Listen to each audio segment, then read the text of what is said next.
स्तोत्र आदरणीय professor doctor Harpreet जी,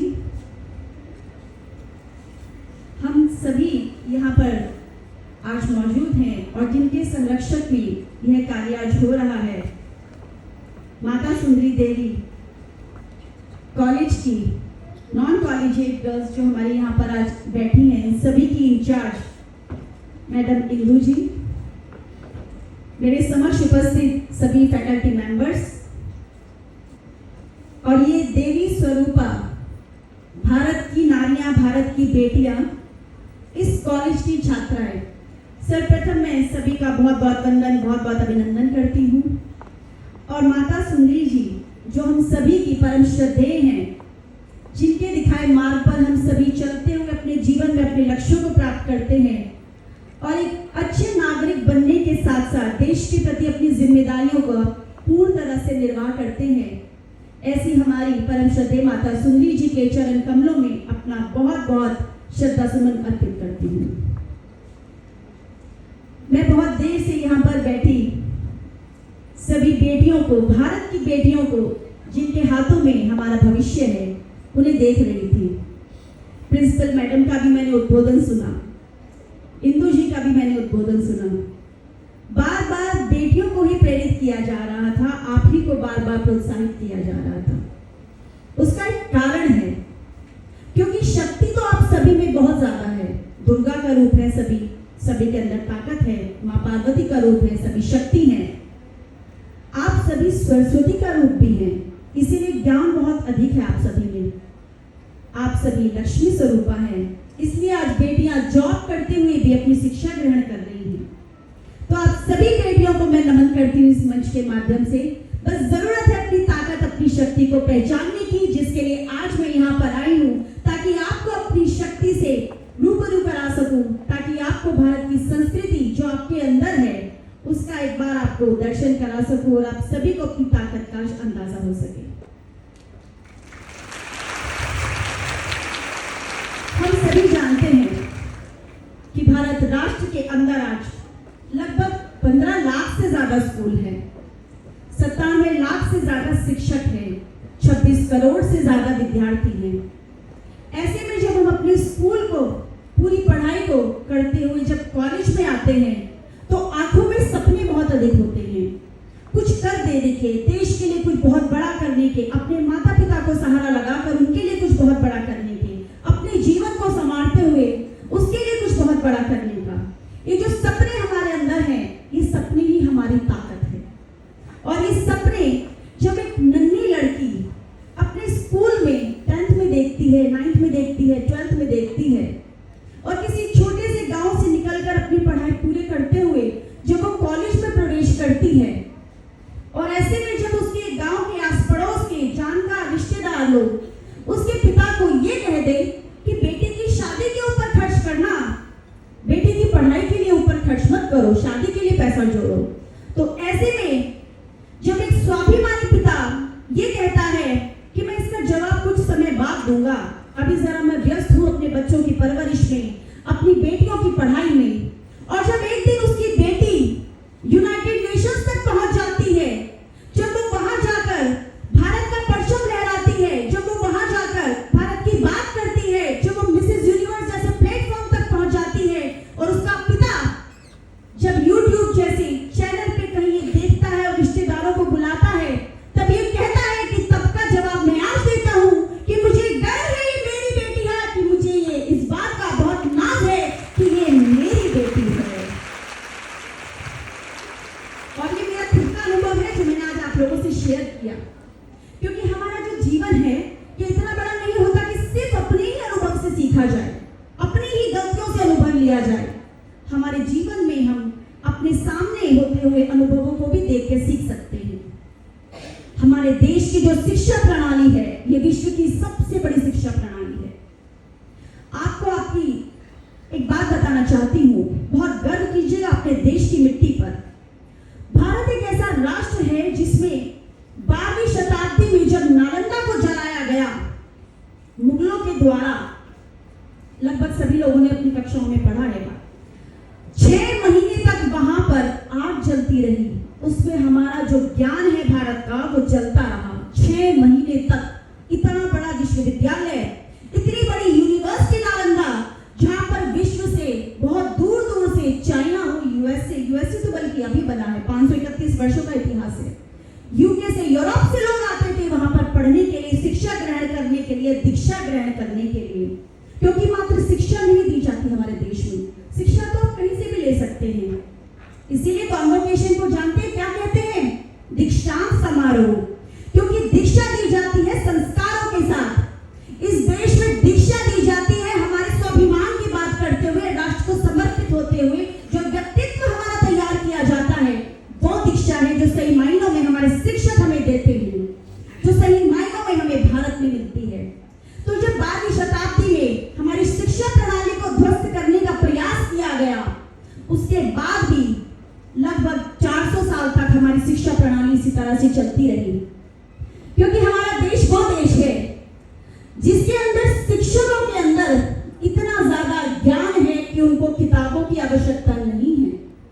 और मैं एक बात आप लोगों से आज कहना चाहूंगी कि जो हमारा देश, इसके अंदर पहले परंपरागत तौर पर शिक्षा दी जाती थी, यानी कि एक पीढ़ी से दूसरी पीढ़ी को हमारे यहाँ किताब और कलम की ज्यादा आवश्यकता नहीं होती थी। इसीलिए आप देखिएगा कि जो सबसे बेहतर स्टील पूरे विश्व में अगर कहीं बनाया जाता था तो वो आपकी धरती पर बनाया जाता था। अंग्रेजों को बहुत तकलीफ होती थी ये देखकर कि भारत एक ऐसा राष्ट्र, एक ऐसा देश जिसे सोने की चिड़िया कहा जाता है। सोने की चिड़िया क्यों कहा जाता है, मैं ये भी आपको बताना चाहूंगी। हमारे देश के अंदर विश्व का सबसे बेहतरीन कपड़ा हुआ करता था। हमारे देश के अंदर विश्व का सबसे बेहतरीन हर तरह के अनाज हुआ करते थे, जिसे मोटा अनाज कहते हैं। हमारे देश के अंदर विश्व का सबसे बेहतरीन कपास हुआ करता था। हमारा देश ट्रेड किया करता था, यहाँ से हर चीज बाहर देशों में एक्सपोर्ट हुआ करती थी। भारत पूरे विश्व में एकमात्र ऐसा देश था जिसे एक भी चीज इंपोर्ट करने की जरूरत नहीं थी। यहाँ तक कि भारत का छोटे से छोटा गांव ले लीजिए, 7 लाख के करीब गांव हुआ करते थे हमारे। एक छोटे से गांव के अंदर भी सिवाय नमक के कोई चीज बाहर से नहीं आती थी, सब चीज गांव के अंदर होती थी।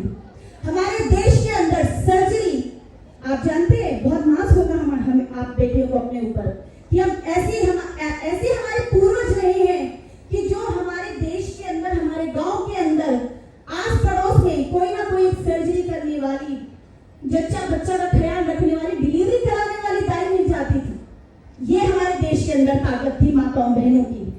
हमारे देश के अंदर एक बात और बताना चाहूंगी कि हम लोग मार्केट रेट तय किया करते थे।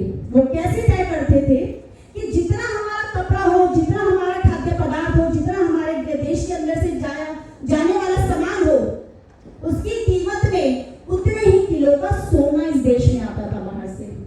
ये हमारी ताकत थी कि बाहर से सोना आता था और हम सामान देते थे तो वो तोल में आता था और हमारे घरों में ढेर लगे होते थे कि हमें गिनने की फुर्सत नहीं। इसलिए हमारे देश के अंदर कहा जाता है कि भारत सोने की चिड़िया था, क्योंकि हमारे मंदिर, हमारे मंडप, हमारे दरवाजे, हमारे किवाड़, हमारी खिड़कियां ये सोने के हुआ करते थे मंदिरों में। इसीलिए 17 बार लुटने के बाद भी सोमनाथ मंदिर गुजरात का इतना भव्य मंदिर कि जो आज भी सोने का है। ये ताकत है हमारे देश की।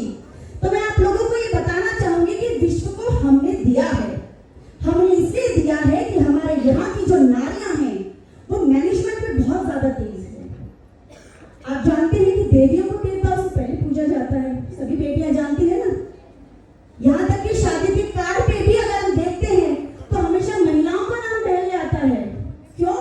क्योंकि हमें हमारे देश में बराबर नहीं, ऊपर माना जाता है। बेटियों को ऊपर का दर्जा दिया गया है। ये है आपकी ताकत। एक छोटा सा वाक्य बताना चाहूंगी। हमारे सभी देवता जब उनको जहां जहां तकलीफ आई तो देवियों से शक्ति प्राप्त की। तो आप देखिए कि अगर आपके घर में भी पुरुष के रूप में, चाहे भाई हो, चाहे पिता हो, चाहे बेटा हो, जब किसी चीज पर वो कहीं ना कहीं डिसीजन लेने में अटक गए हैं तो वहां नारियों ने डिसीजन लेकर का काम किया है। आप लोगों से ही ताकत उन्होंने प्राप्त की है, आप लोगों से ही उन्होंने सीखा है, समझा है। क्योंकि बेटियों में इतनी ताकत है कि वो देश को बदलने की ताकत रखती है। आज जो जो बेटी बचाओ बेटी पढ़ाओ अभियान चलाया गया है ना, वो बेटियों की जागृति के लिए ही चलाया गया है, क्योंकि आप लोग बहुत ज्यादा ताकतवर हैं। और आज मुझे यहाँ देखकर बेहद खुशी हो रही है कि कुछ बच्चियां तो यहाँ पर घर भी संभालती हैं, इतनी मेहनत अपने जीवन में करती है कि शिक्षा भी ग्रहण कर रही हैं, अपने घर को भी संभाल रही हैं, माता पिता का सहारा भी बन रही हैं, और इनके चेहरे फिर भी नूर, इनके चेहरे का जो है वो इतना खिलखिला रहा है कि जरा भी शिकन नहीं है, जरा भी थकान नहीं है, जरा भी परेशानी नहीं है। कितनी तकलीफ से आप जूझ रही हो, लेकिन एक खुशी आपकी, एक तेज आपके चेहरे पर है, क्योंकि आप भारत की बेटी हैं। आज भारत की बेटियां राफेल चला रही हैं, आज भारत की बेटियां फाइटर जेट प्लेन्स चला रही हैं, आज भारत की बेटियां बहुत बड़े बड़े ओहदों पर बैठी हैं, नेता है भारत की बेटियां। हो सकता है कि कल की हमारी लीडर आप में से ही कोई एक बच्ची निकल कर आए, क्योंकि आज हमारे देश में शिक्षा प्रणाली पुनः बदली जा रही है। इसका श्रेय माननीय प्रधानमंत्री जी को जाता है, क्योंकि जब हम अपने देश की बात करते हैं 200 वर्ष पूर्व, आपके लिए बेहद जानना जरूरी है कि हमारी शिक्षा प्रणाली कैसी थी। हमारी शिक्षा प्रणाली के अंदर इसमें विलियम एडम्स नाम के एक व्यक्ति को वहां से भेजा, और वो हमारे देश के अंदर जब आए तब उन्होंने ये पाया कि यहाँ पर 97% 97% लोग साक्षर हैं, पढ़े लिखे हैं, और हमारे यहाँ पर 7,32,000 सारे गुरुकुल्स हैं। वो गुरुकुल केवल वेद का ज्ञान नहीं देते थे, वो गुरुकुल थे 118 हायर एजुकेशन के हमारे सब्जेक्ट्स पढ़ाए जाते थे। 118 जो आज विश्व के अंदर लोगों को जिन सब्जेक्ट्स के बारे में पता ही नहीं है, वो सब्जेक्ट्स हमारे यहाँ पढ़ाए जाते थे।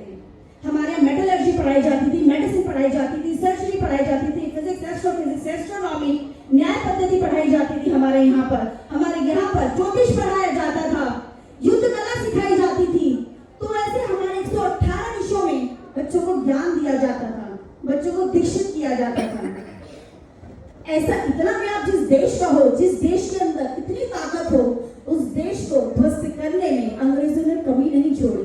इसीलिए जब उन्हें लगा कि इस देश के ऊपर तो हम कब्जा नहीं कर सकते, गुलाम नहीं बना सकते, क्योंकि सभी पढ़े लिखे हैं, ज्ञान की ताकत सब पे भारी पड़ती है, इसीलिए तब वहां पर टीबी मैकॉले को हमारे देश में भेजा गया।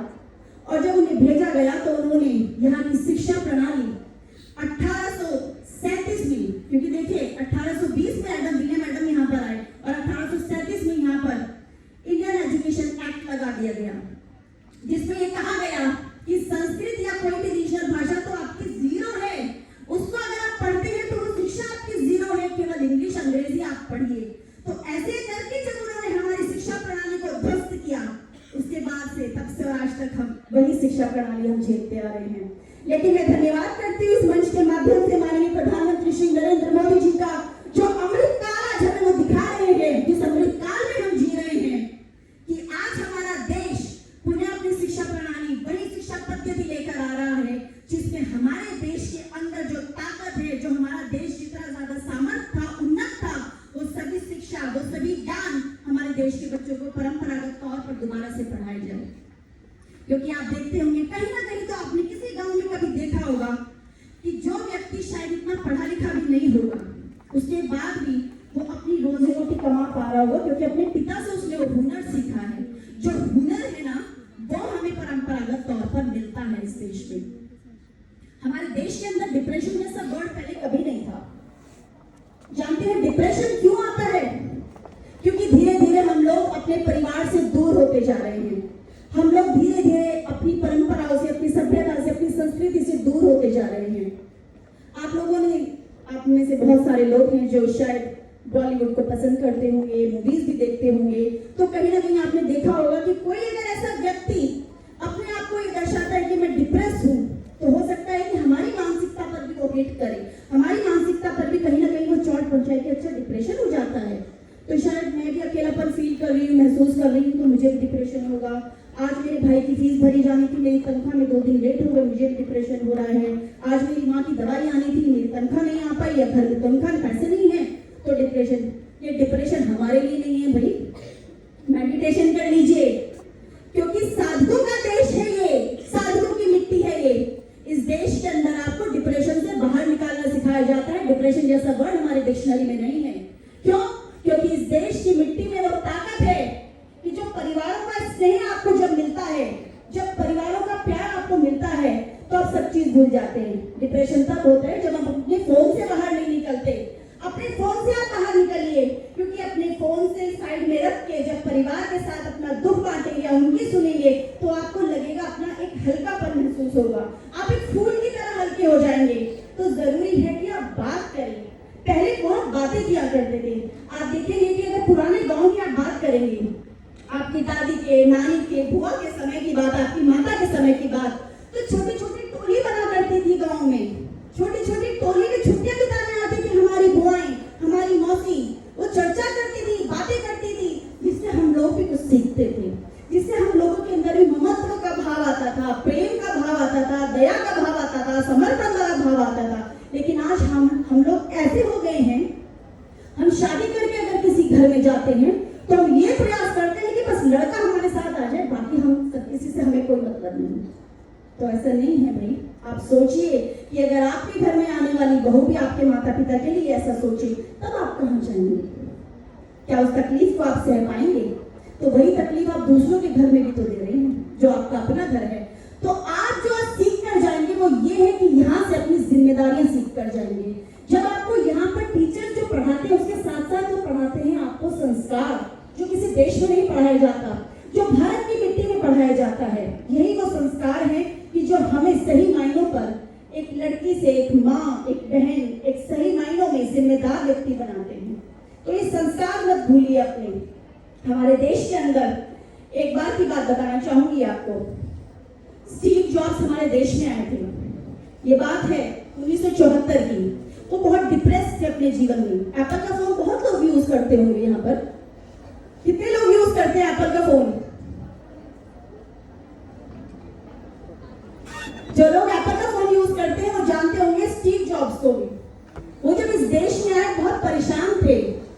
वो सही मायनों में वो डिप्रेस थे। हमारे यहाँ कोई डिप्रेस नहीं होता। तब वो एक कैंची धाम गए थे जो नैनीताल में है, नीम करोली बाबा के यहाँ। नीम करोली बाबा 1 साल पहले समाधि ले चुके थे। उन्होंने वहां पर जो ध्यान लगाया, उन्होंने वहां पर जो साधना की, उन्होंने वहां पर जो सकारात्मक ऊर्जा मिली, उस ऊर्जा को उन्होंने अपने जीवन में इस तरह से ग्रहण किया कि जब फेसबुक बनाने वाला व्यक्ति मार्क जुकरबर्ग जब वो डिप्रेशन में आने वाले थे, उससे पहले स्टीव जॉब्स ने कहा कि जिस दिन तुम्हें लगे कि तुम परेशान हो, हताश हो, अपने जीवन में कोई सही निर्णय नहीं ले पा रहे हो, तो वहां हिंदुस्तान में चले जाना। वहां भारत में तुम्हें ऐसा जादू की छड़ी मिलेगी, वहां पर इतनी ऊर्जा मिलेगी कि तुम सही मायनों में अपने जीवन को जीना सीख जाओगे। तो जब भारत से बाहर के लोग ये बात जानते हैं, हम तो इसी मिट्टी के हैं, तो हमें तो पता होना चाहिए कि हमारी रग रग में कृष्ण है, हमारी रग रग में श्री राम है, हमारी रग रग में गुरु गोविंद सिंह जी हैं, हमारी रग रग में माता सुंदरी देवी जी हैं, जिनसे हम सीखते हैं, जिनके चरित्र से हम ग्रहण करते हैं अपने जीवन में कि हम और क्या कर सकते हैं बेहतर इस देश के लिए, इस परिवार के लिए, क्योंकि हमारा जीवन केवल हमारे लिए नहीं है। एक बात आपको बताना चाहूंगी, क्योंकि कल्चरल एक्टिविटीज भी होने वाली है, तो इसलिए ज्यादा समय नहीं लूंगी, मगर ये सभी बेटियों को मैं कहना चाहती हूँ कि भारत के अंदर हमारे यहाँ पहले जो हमारे धर्म ग्रंथ हैं वो हमारी शिक्षा का हिस्सा हुआ करते थे। शिक्षा का हिस्सा धर्म ग्रंथ इसलिए हुआ करते थे कि उनको पढ़ते पढ़ते हम उनसे सीख पाए, हम अपने जीवन में वो सभी चीजें धारण कर पाए। और उसमें धारण करने वाली सबसे बड़ी बात ये थी कि नारी को पूजने की बात उस ग्रंथ के अंदर कही गई है। सबसे पहले हमें उस नारी को पूजना चाहिए, क्योंकि जहां नारी की पूजा होती है वहां पर देवताओं का वास होता है। यत्र नारीस्तु पूजन्ते रमन्ते तत्र देवता। तो नारी की पूजा इसी देश में होती है, कहीं और आप देख नहीं सकते। और यहाँ पर क्योंकि बेटियां यहाँ पर है, तो आपको आप ही के लिए बताना चाहूंगी, वरना मैं रामायण का कोई भी प्रसंग आपको सुना सकती थी, लेकिन सबसे पहले मैं एक प्रसंग आपको सुनाना चाहूंगी कि पत्नी व्रता हमारे देश में बहुत बड़ी बात है, पत्नियां हुई हैं। रावण की पत्नी की बात बताती हूँ। रावण की पत्नी मंदोदरी, जिसके सामने रावण ने जाकर ये कहा कि मैं सीता को किस तरह से पाऊं, वो तो मेरी तरफ देखती भी नहीं, मैं इतना परेशान हूँ, इतना व्याकुल हूँ कि मैं उसे ले तो आया, लेकिन वो मेरी तरफ देखना भी गवारा नहीं समझती, तो मैं कैसे करूं? तब मंदोदरी ने कहा था कि हे स्वामी, किया तो आपने बहुत गलत है, किंतु आप मेरे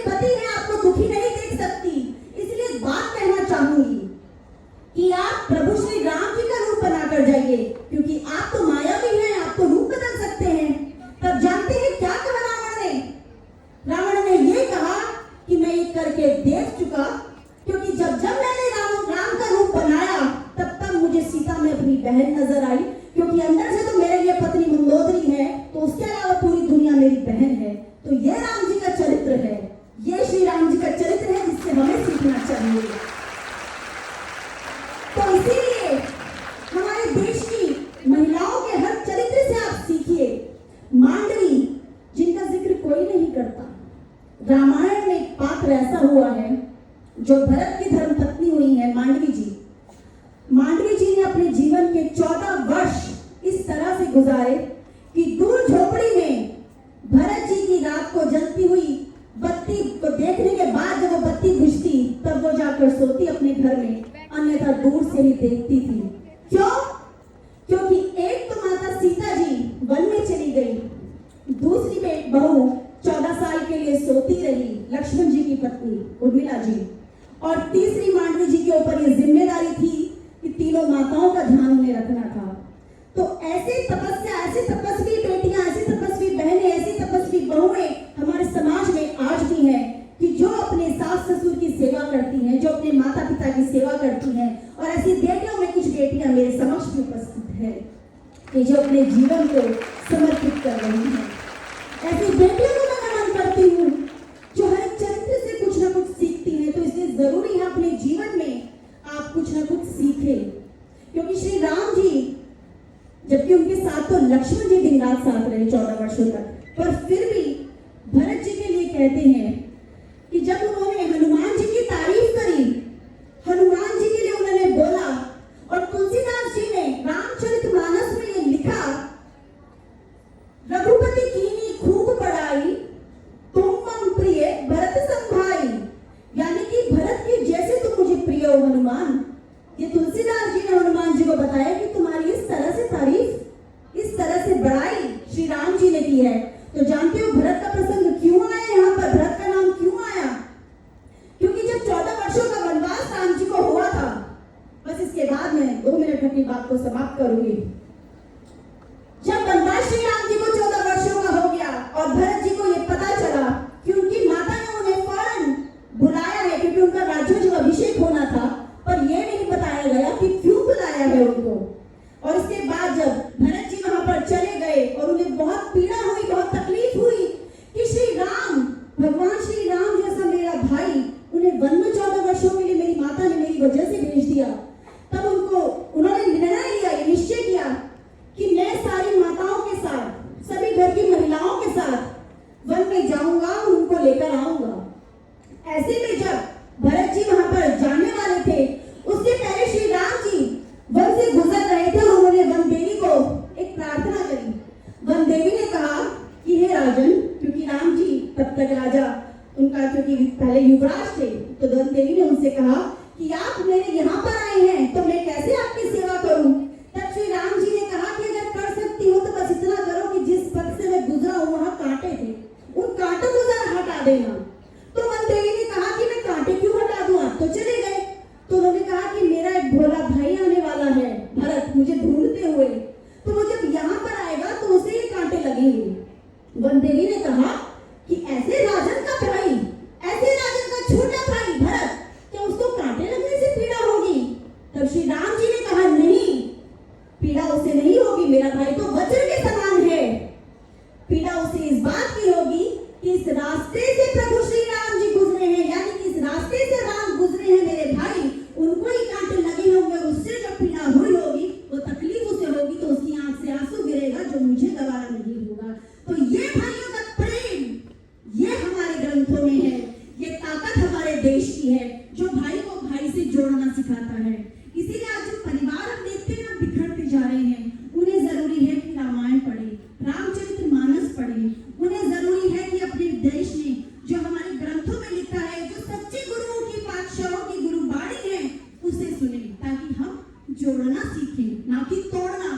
हमारे जो धर्म है वो हमें जोड़ना सिखाते हैं, इसीलिए हमें धर्म को हमेशा ऊपर लेकर चलना चाहिए, क्योंकि तोड़ने का काम हमारे नहीं है, इस मिट्टी का नहीं है।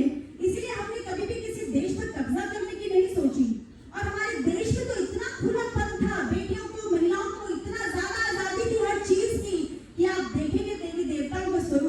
स्वयं पता चल जाएगा, क्योंकि हमारे देश के अंदर इन्वेजन से पहले बेटियां, महिलाएं खुले तौर पर घूमती थी, राज करती थी।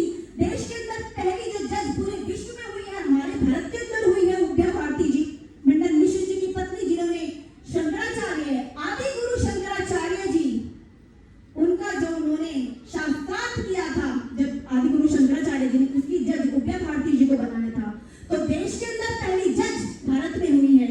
और एक बात बताती हूँ आपको, पूरे विश्व में कहीं पर भी आप देख लीजिए, सुल्तान हुए हैं, महिला सुल्तान कहीं नहीं हुई। लेकिन अगर विश्व में महिला सुल्तान कहीं हुई है तो वो रजिया सुल्तान जो इसी मिट्टी पर हुई है, मां भारती के आंचल में हुई है, वो इसी धरती पर हुई है। तो यहाँ बेटियों को जो सम्मान मिला है वो विश्व में कहीं नहीं मिला है। बस जरूरत है तो आज बेटियों को अपने पंख खोलने की, उड़ने की और ऊंचाइयों को छूने की। आप लोगों को जरूरत नहीं कि किसी से भी आप घबराएं। आज आप लोग बहुत सशक्त हैं, नरेंद्र मोदी जी ने बहुत ताकत दी है, बहुत मजबूत किया है पूरे देश की बेटियों को।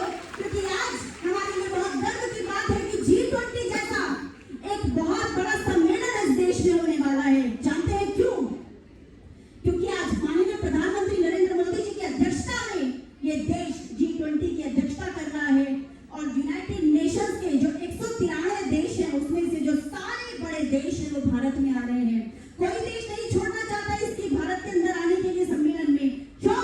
क्योंकि भारत की चीन से भी दोस्ती है, भारत की अफ्रीका से भी दोस्ती है, भारत की अमेरिका से भी दोस्ती है, भारत की रशिया से भी दोस्ती है। और एक बात कहना चाहूंगी, अरब से भी भारत की दोस्ती है, भारत की फ्रांस से भी दोस्ती है, रशिया में भी भारत, हर जगह सबके दिलों में भारत राज कर रहा है। क्योंकि हम पुनः आजादी के अमृतकाल को जी रहे हैं। 25 वर्ष बाद जब हम अपना शताब्दी वर्ष मना रहे होंगे आजादी का, उस समय पर भारत पुनः विश्व गुरु बन चुका होगा। क्योंकि भारत आज माध्यम बन गया है विश्व की समस्याओं के समाधान के लिए, ये माननीय प्रधानमंत्री जी ने भी कहा है। तो आज आप सभी लोगों ने बहुत प्रेम पूर्वक मुझे सुना। मैं बस यही चाहती हूँ कि हो सके अपने जीवन में मेरी कई बातों को धारण करें। क्योंकि जिस दिन अगर आप में से भी कोई एक बेटी किसी टूटते बिखरते परिवार को जोड़ देगी, किसी परिवार के अंदर अपनी ताकत को इस तरह से बसा देगी कि वो परिवार एक समृद्ध, खुशियों भरा हुआ, शांति वाला परिवार बन जाएगा, तो मुझे लगेगा कि मेरा आज यहाँ आना सफल हुआ। और मां भारती के चरणों में, इस देश को मजबूत करने में मेरी जो आहुति है, उस आहुति को इस महायज्ञ में मैंने आज पूरी तरह से डाला है। तो आप में से बच्चियां, बेटियां इस देश का नाम, इस देश का गौरव भी बढ़ाएंगी। इन शब्दों के साथ बेटियों को समर्पित आज के इस दिन का सभी को बहुत बहुत दोबारा से धन्यवाद आभार व्यक्त करते हुए नमन करती हूँ। जय